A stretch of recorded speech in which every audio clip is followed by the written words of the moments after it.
Okay, and welcome to this tutorial where we're going to be having a look at the brand new version of Adobe Photoshop, and it really is a great update. They have included lots of brilliant things and some that really please me, and this is one of them. Okay, so we've got a picture here, a raw file, in camera raw, with a fly there, and I've just had a little play with this, and I'm not going too much into the raw side of things, but I'm just going to open the file, open the image, and there we've got, if I double click the magnifying glass, we've got quite a nice detailed shot of the fly there. What I'm going to do with this, I'm going to sharpen it, so I'm going to go to filter. So this is just standard stuff, nothing really different here. Smart sharpen, everything has been improved though. And I'm pretty happy with that. I've used previous settings here, so I'm just going to use these settings, click OK on that. So I've sharpened it up a little bit. It's a nice clean image, but here's the magic. I'm going to double click the hand tool now so we can see the entire picture. So that's full frame, that's straight from the camera. And I'm going to actually crop this. So I'm going to crop and get some detail of the fly so we're getting nice and close. That's great. The problem is with that, of course, is we end up with a very small image. If I double click the hand tool, it's still a reasonable size, but it's not massive. We wouldn't be able to, like, you know, put that up on the wall. Probably your wife wouldn't want you to, but it's not going to be a large image for a large print. Now, in previous versions of Photoshop, we have been able to resize things, and it does a reasonable job. But now there's one big massive improvement, and by default this feature is usually on, but if I'm just going to go to the preferences,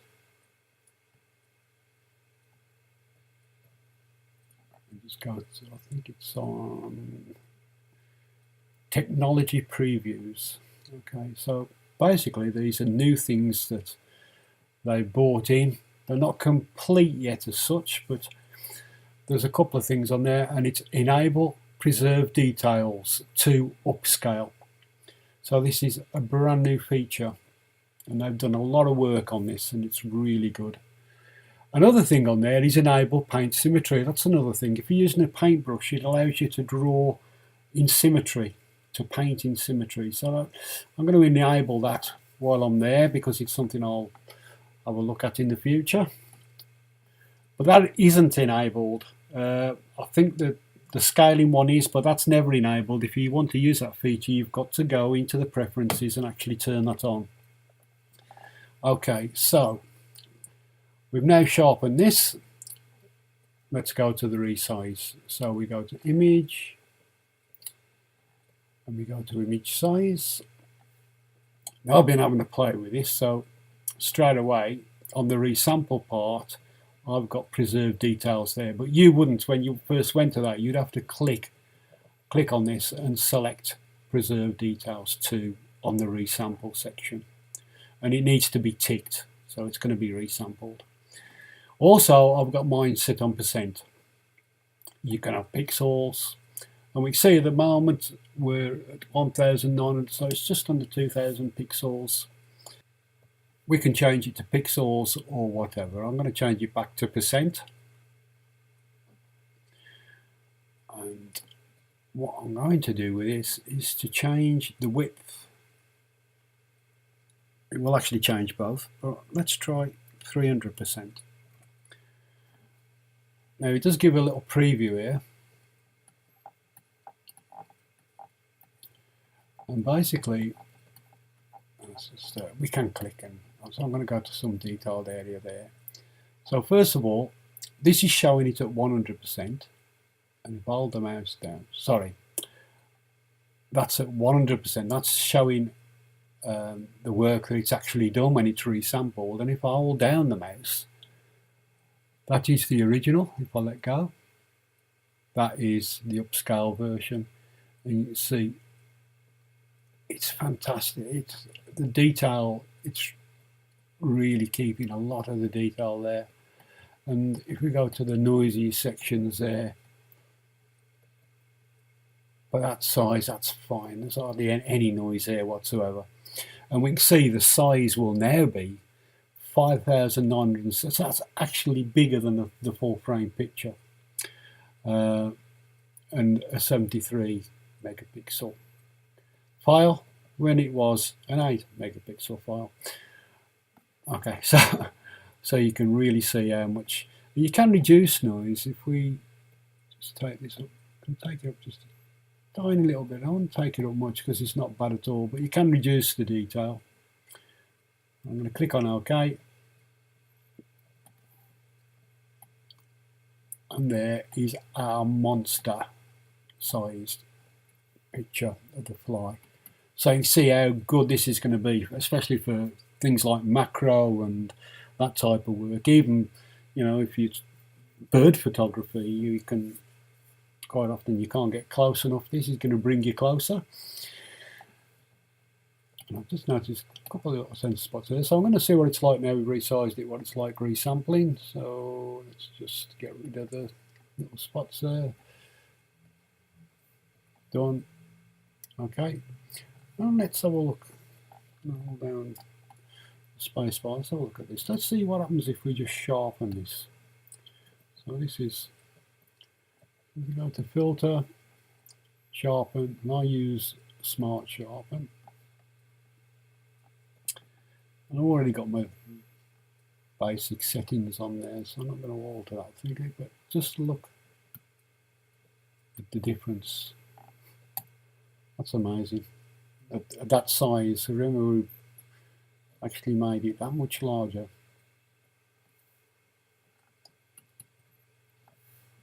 And there we have got one massive fly that would scare the pants off anybody. Okay, so that's one great new feature inside the new Adobe. Now, there's one more I'm going to talk about while I'm here. Quite a lot of people, and this is great for retouching and things like that, retouching experts always use the pen tool for selections and paths. And a lot of people hate the pen tool. It's a bit, you know, unless you're used to using it, you know, if you're a master of it, it's great and you can continue to use the old pen. But there's a brand new pen and that really makes it so much easier to use for the beginner. So what I'm going to do on this, I'm going to select paths and I'm going to create a new path. So we're going to create a selection using the tool.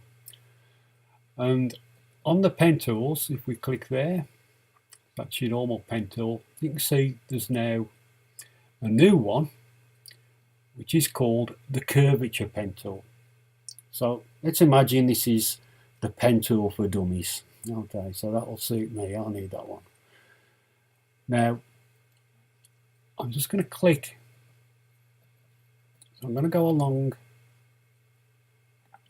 wherever there's a bend. I'm just going to, so I'm not making curves or anything like that. I'm just going along, and can you see how the pen is curving automatically to my selection?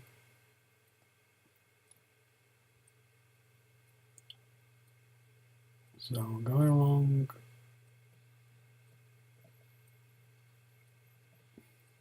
Just keep going. So I'm clicking now and again along the line, and as I click, it'll actually put the curves in more or less exactly where you want them. Okay, so where shall I go from here? Obviously I'm not making a true selection here, so I'm just going to go, but it just shows how you can get tight to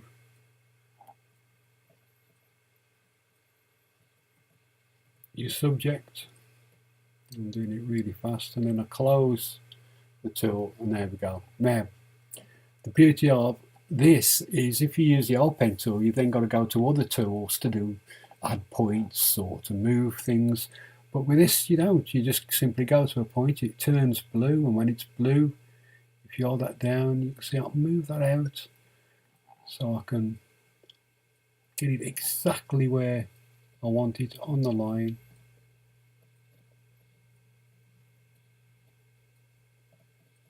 And you see that's a pretty good. So it's just coming out a bit there, so I could add another point there just by clicking and bringing that down. Now I'd have to use half a dozen tools to do this with the old pen tool, and I think even professionals, should, although they may be used to the old method, use this pen. It's brilliant. So now if I go back to my paths, and I'm going to hold down the Command key or Control on the PC and click, it then gives me my selection. So whatever I wanted to do with that, maybe I want to adjust it or whatever. So for instance, if I went to the curves now, I can bring that area down a little bit on with the curves. Or you may want to copy it, paste it, whatever. Well, you can see how good that tool is. It's fantastic, absolutely amazing. So just two of the features. There's lots more. I'll do some more videos not too far away in the future and show you some more techniques that have come in with this new version. Okay, I hope you enjoyed that. I hope you love it as much as I do.